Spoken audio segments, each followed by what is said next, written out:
Hi guys, कैसे हो? मैं आप लोगों के लिए लेकर आ गई हूँ BTTH के एक और न्यू नॉवल एक्सप्लेनेशन वीडियो को।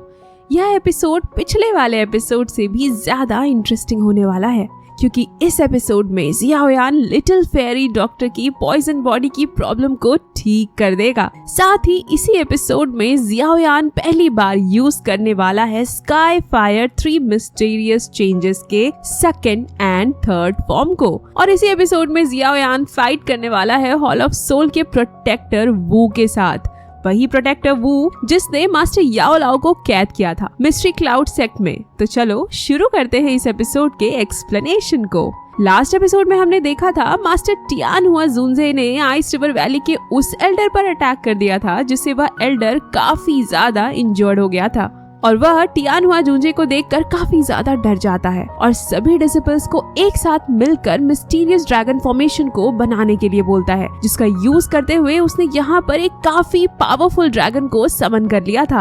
अब आगे एपिसोड 111 की स्टार्टिंग में हम लोग देखते हैं वह एल्डर उस ड्रैगन फॉर्मेशन का यूज करते हुए मास्टर टियानहुआ जुनजे पर अटैक कर देता है। जियाओयान उसकी पावर को देखकर मास्टर टियानहुआ जुनजे को अलर्ट रहने के लिए बोलता है।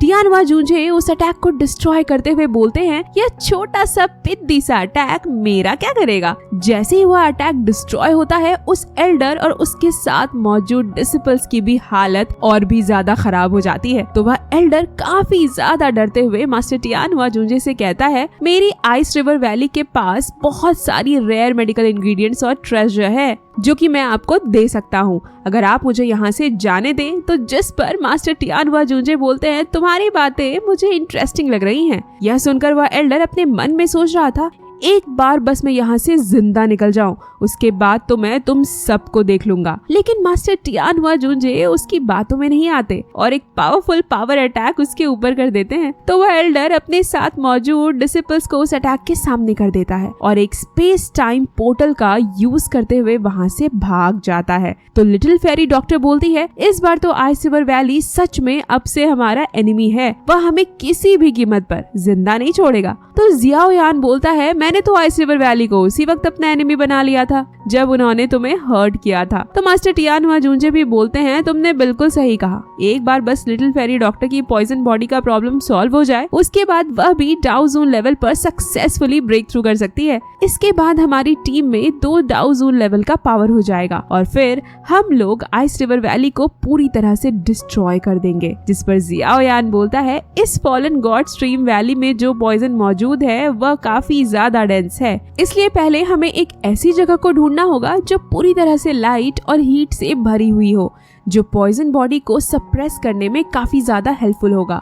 तो मास्टर टियानहुआ जुनजे बोलते हैं, मुझे तो इतने सालों बाद बॉडी मिली है और तुम लोग भी इस जगह पर नए हो, इसीलिए इतने कम टाइम में ऐसी जगह को ढूंढना काफी ज्यादा मुश्किल होने वाला है। तो जियाओयान बोलता है, इसीलिए हमें सबसे पहले किसी ऐसे पर्सन को ढूंढना होगा जिसे इस जगह के बारे में काफी अच्छी इन्फॉर्मेशन हो।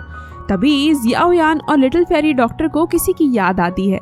इसके बाद सीन चेंज करके हमें जिनलैन का क्लैन दिखाया जाता है, जहां ब्लैक फायर सेक्ट से 2 एल्डर आए हुए थे, जिनमें से एक का नाम झाओ हेई और दूसरे का नाम क्वीन मू था। वह दोनों एल्डर अपने साथ कॉफिन लेकर आए थे, जिसे देखकर जिनलैन के क्लैन के फर्स्ट एल्डर काफी गुस्सा हो जाते हैं और बोलते हैं, आखिर तुम्हारी इतनी हिम्मत कैसे हुई कि तुम हमारे क्लैन के खिलाफ प्रॉब्लम क्रिएट करो। तो एल्डर क्वीन मू बोलता है, फर्स्ट एल्डर आप हमें गलत समझ रहे हैं, हम आपके क्लैन के खिलाफ कोई भी प्रॉब्लम क्रिएट नहीं कर रहे हैं, बल्कि हम तो आपको यह गिफ्ट देने आए हैं जो कि कुछ और नहीं, वही कॉफिन था। जिसे देख एल्डर बोलते हैं, क्वीन मू तुम अपनी हदें पार कर रहे हो। तो वह एल्डर बोलता है, तुम्हारा क्लैन अब पहले जितना पावरफुल नहीं रहा, बहुत ही जल्द तुम्हारे क्लैन को पिल रीजन के 5 ग्रेट क्लैन में भी कंसिडर नहीं किया जाएगा। उनकी बातें सुनकर जिनलैन सोचती है, अगर टीचर जियाओयान यहाँ पर होते तो इन्हें इनकी औकात दिखा देते। और तभी वह दूसरा एल्डर झाओ हेई बोलता है, ब्लैक फायर सेक्ट के चीफ के ऑर्डर के हिसाब से तुम्हारे क्लैन के पास बस 3 दिन का टाइम है, तुम्हें इस टाइम के अंदर सरेंडर करना होगा और सन फायर एंशिएंट ऑल्टर को ब्लैक फायर सेक्ट को देना होगा। जिसे सुनकर कोई भी डिसिपल इसके लिए राजी नहीं होता है और वह सभी बोलते हैं, सन फायर एंशिएंट ऑल्टर हमारे क्लैन का सीक्रेट फॉरबिडन ग्राउंड है, जिसे हर जनरेशन में 100 साल में ट्रांसफर किया जाता है, जिसे हम तुम्हें कभी नहीं देंगे। फर्स्ट एल्डर भी बोलते हैं भले ही हमारा क्लैन पहले की कंपैरिजन में उतना ज्यादा पावरफुल नहीं है, लेकिन फिर भी हम उसे तुम्हें कभी नहीं देंगे।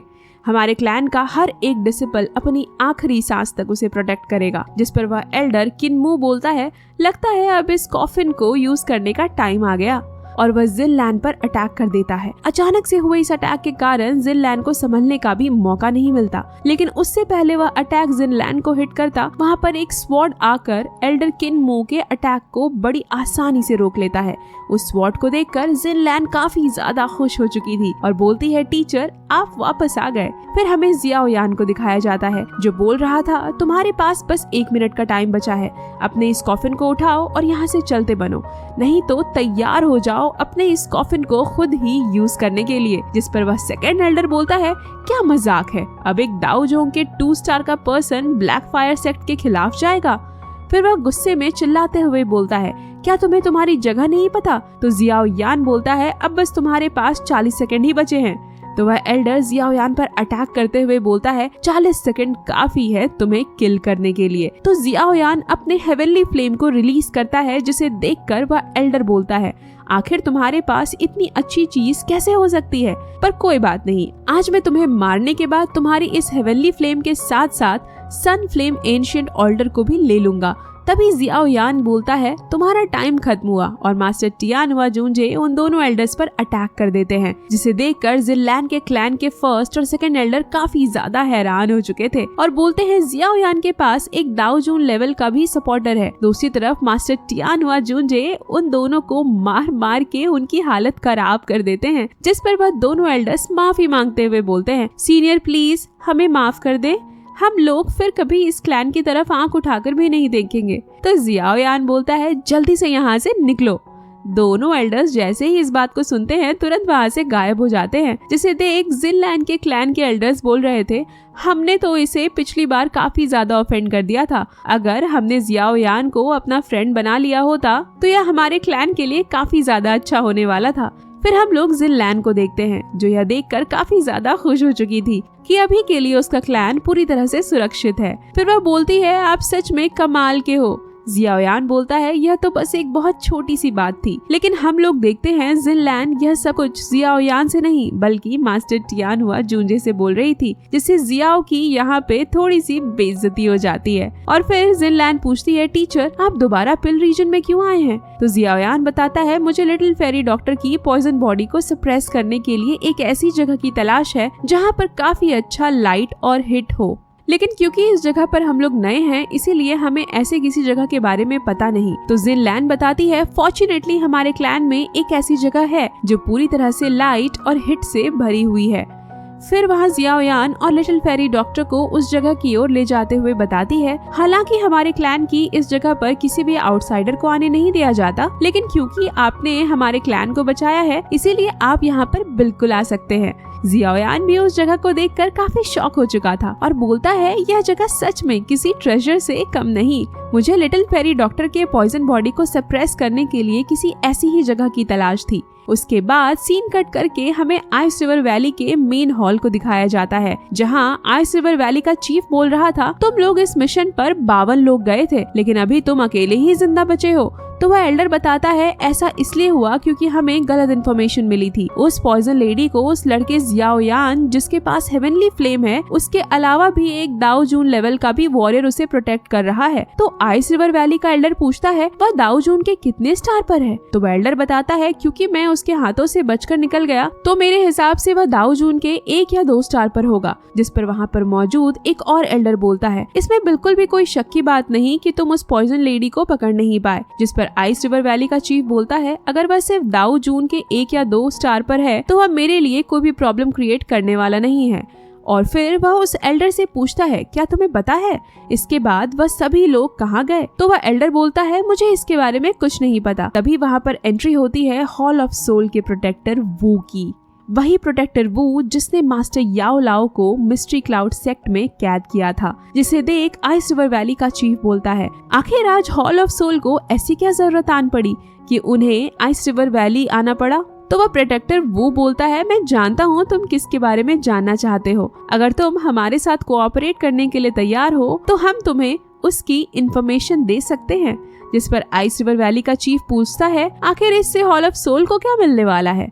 तो प्रोटेक्टर वू बताता है हमें उस ग्रुप में से एक पर्सन चाहिए, जिस पर आइस रिवर वैली का चीफ बोलता है तुम पॉइजन लेडी के अलावा किसी को भी ले सकते हो। इसके बाद सीन शिफ्ट करके हमें जियाओ यान को दिखाया जाता है, जो लिटिल फेरी डॉक्टर की पॉइजन बॉडी में मौजूद पॉइजन को सप्रेस करने की कोशिश कर रहा था, जिसे देख जिन लैन बोलती है सीनियर टीचर को इतना टाइम इसमें क्यों लग रहा है। तो मास्टर टियान व जूंजे बताते हैं जियाओ यान को इतना ज्यादा टाइम इसलिए लग रहा है क्योंकि सबसे पहले उसे लिटिल फेरी डॉक्टर की बॉडी पर लगा हुआ सील को हटाना होगा। इसके बाद उसे पॉइजन स्कॉर्पियन बीस्ट के कोर में अपनी हेवनली फ्लेम का यूज करते हुए सील करना होगा।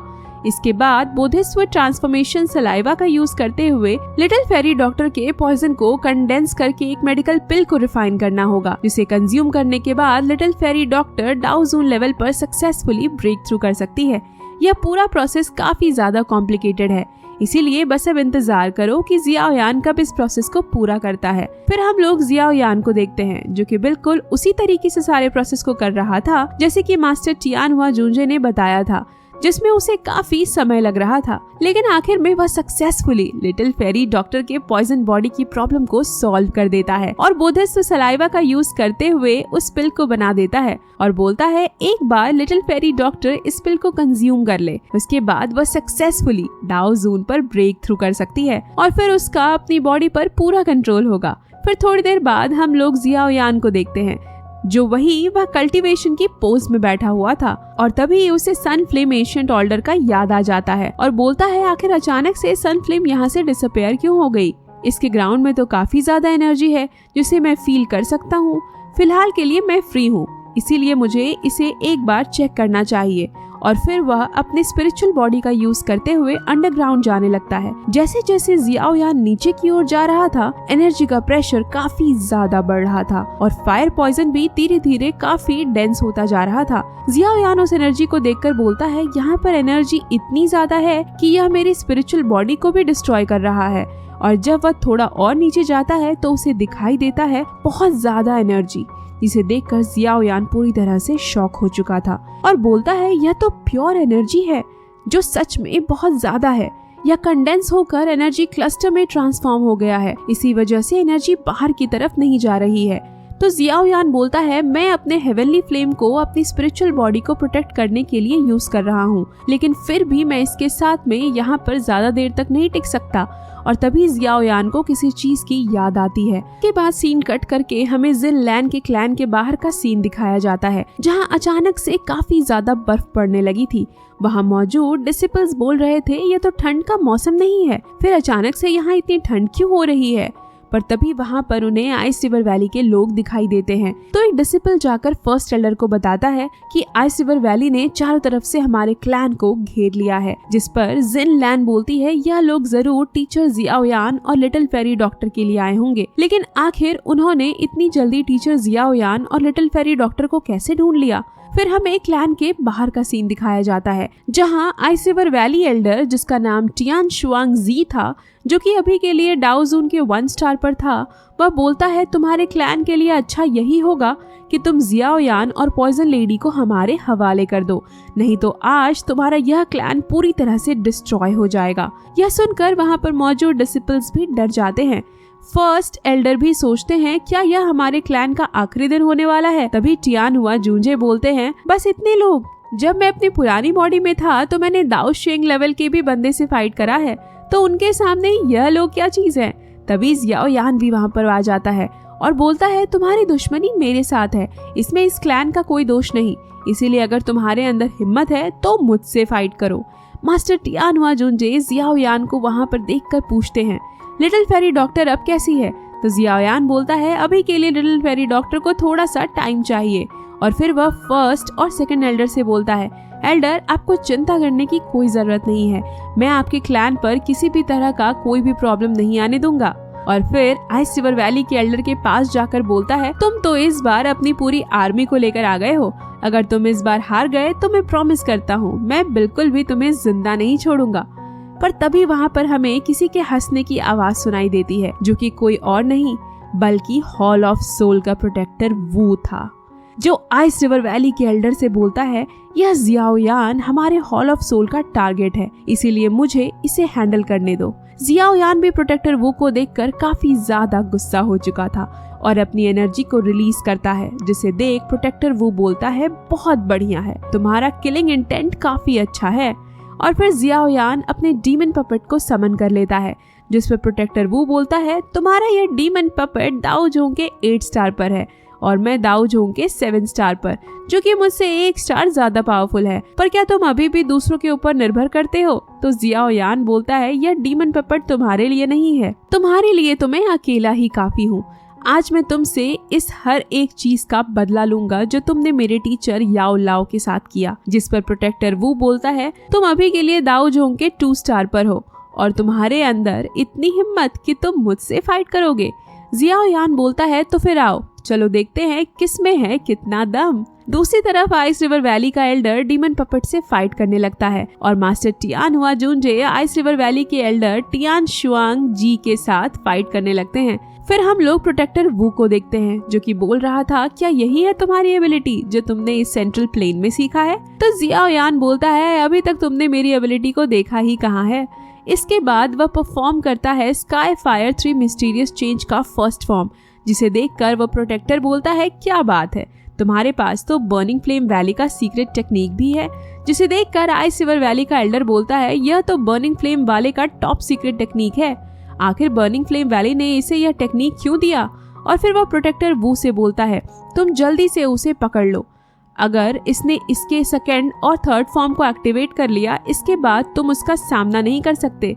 जिससे प्रोटेक्टर वो बोलता है इस टेक्निक के थर्ड फॉर्म को बर्निंग फ्लेम वैली का चीफ भी इतनी आसानी से यूज नहीं कर सकता, तो वह कैसे उसे एक्टिवेट कर सकता है? तभी जियाओ यान यूज करता है स्काई फायर 3 मिस्टीरियस चेंजेस का सेकंड फॉर्म, जिसे देखकर प्रोटेक्टर वू का एक्सप्रेशन अब बदलने लगता है। और जैसे ही जियाओ यान यूज करता है स्काई फायर 3 मिस्टीरियस चेंजेस का थर्ड फॉर्म, प्रोटेक्टर वू पूरी तरह से शॉक हो चुका था और बोलता है आज तो मेरी लगने वाली है। और इसी के साथ यह एपिसोड यहीं पर एंड हो जाता है। Like for next video, comment में बताओ गाइस आपको एपिसोड कैसा लगा। तब तक के लिए बाय बाय।